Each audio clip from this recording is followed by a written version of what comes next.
I'm going to show you a little video today of how to combine some maths and some art.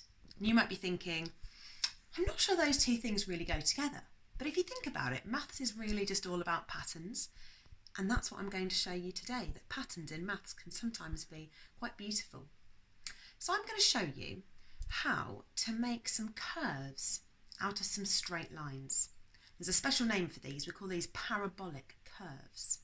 Okay, and this is the kind of thing that could entertain you for hours. You can take it really far, and I'm going to show you a few different alternatives, but you can really be inventive and keep yourself quite entertained with this. So the first thing I'm going to show you is how to do the most simple version. And you need a ruler, you need a pencil, sharp pencil, maybe some crayons or some felt tips for later on, and some plain paper. Now, if you've actually got squared paper, that might save you a job, but I don't, so I'm going to use plain. Okay, first thing you need to do is you need to draw two lines that are perpendicular to each other. That means they meet at a right angle, like that. Okay, so I'm going to draw one along the bottom, and I'm going to draw one, it's 15 centimetres. And then I'm going to draw one the other side that is going up, and that's also going to be 15 centimetres. Now,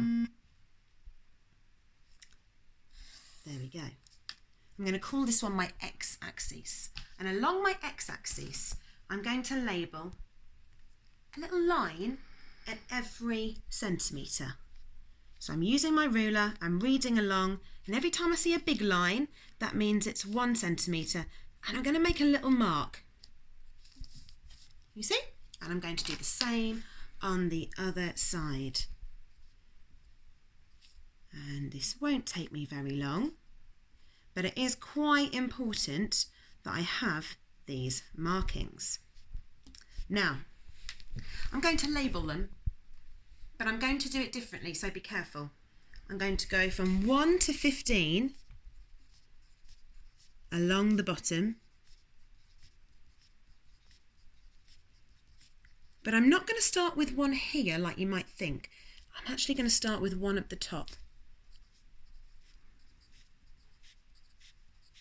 Now, when you get a lot more confident, you won't need to write these numbers in, but it might help you when you start off.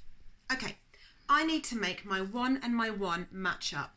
So I'm going to put my pencil at the one at the top, use my ruler to draw a line to the one at the bottom. That's your first step.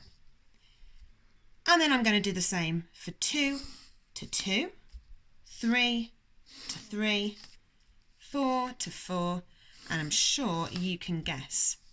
And as you might see, every time you take your ruler off, you can start to see that curve being created. And eventually, by the time you get to 15, joining up with 15, you should have a perfectly drawn curve, but made out of straight lines. Now this is the most basic and simple, but really important that you start with that. Can you see that curve? And we call that a parabolic curve. Now, what you can do with your parabolic curve is you can decorate it. I've coloured mine in some different colours. You might decide in a different way that you're going to draw your lines with colours instead of with a pencil when you get a bit more confident. And then you might play around with different sizes of things. So here I've done exactly the same. I've got my X and my Y axis. I'm feeling a bit more confident now, so I'm not going to label it with my numbers, but instead of marking every centimetre, I've done every ½ centimetre. Let's see what happens. Have a little prediction. What do you think my curve will look like this time? Do you think it will be any different? Remember, I'm going from opposites. If you're still not very confident with it, still label them with your numbers. But because I've done a few of these, I'm feeling a little bit better about it, and I don't think I need to write those anymore. You can start to see it taking shape. Is it what you thought it would be? Did you think it would make that change? It's still a curve, a parabolic curve, but it does look different to the first one, doesn't it? And that's just because I've changed my measurements. You can compare them. These look the same but different, don't they? Now, as I said, you can take this in many different directions and you can really explore what happens. So you might be thinking in your head now, what happens if I did it with this shape or that shape?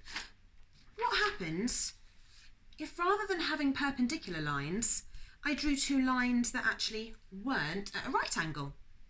You could have a little play around with that. Again, make a prediction. See what you think. Remember, I'm matching up those opposite lines. But this time, the lines that I started with were different.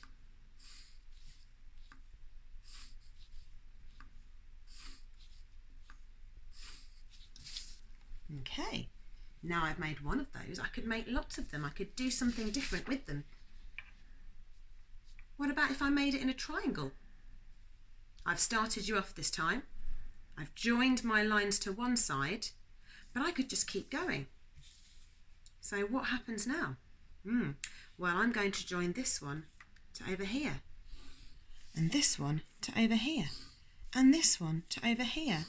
And I'm still doing the same thing. I'm still joining those opposite points, but this time I'm doing it within a triangle.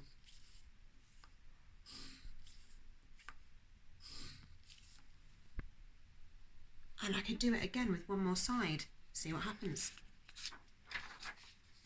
Now,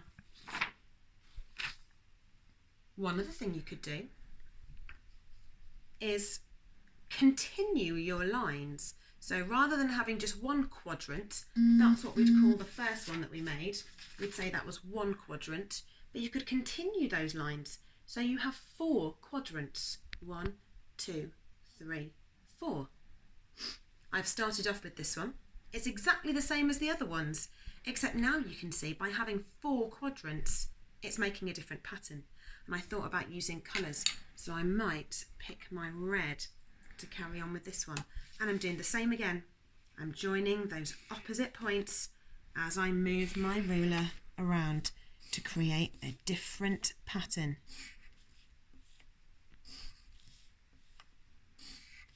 You can see it really does start to look quite cool, doesn't it? I've made these curves, but out of straight lines. Okay, the last suggestion I've got for you, how you could take this further, I mean, this could entertain you all day, is what happens when it's inside a circle? Can you work that out? Can you make the biggest curve you can make? What about the smallest curve? What about if you try to do it in a letter in your name? If you did a big S, could you do some parabolic curves within it? Could you use some different materials rather than paper and pencils? Have you got any card? Maybe some needles and some thread?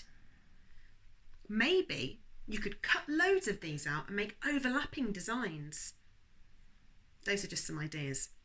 My last idea for you, I was starting to think about what would happen if I put shapes next to each other. So I started off with just 3 lines. 1 through the middle, and then 2 in like an X shape through it. And I joined them, so I'm essentially making 3 triangles. And as usual, I've marked off my centimetres within them. I thought we could have a bit of a play around. Let's see what happens. I think I'm going to start with this one to over here, and this one to over here, and this one to over here, and over here.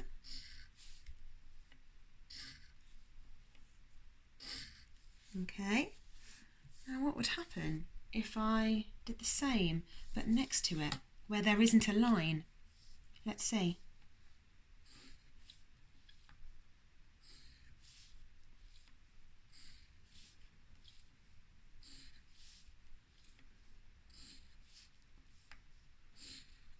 Okay, so we're starting to create different patterns now, aren't we?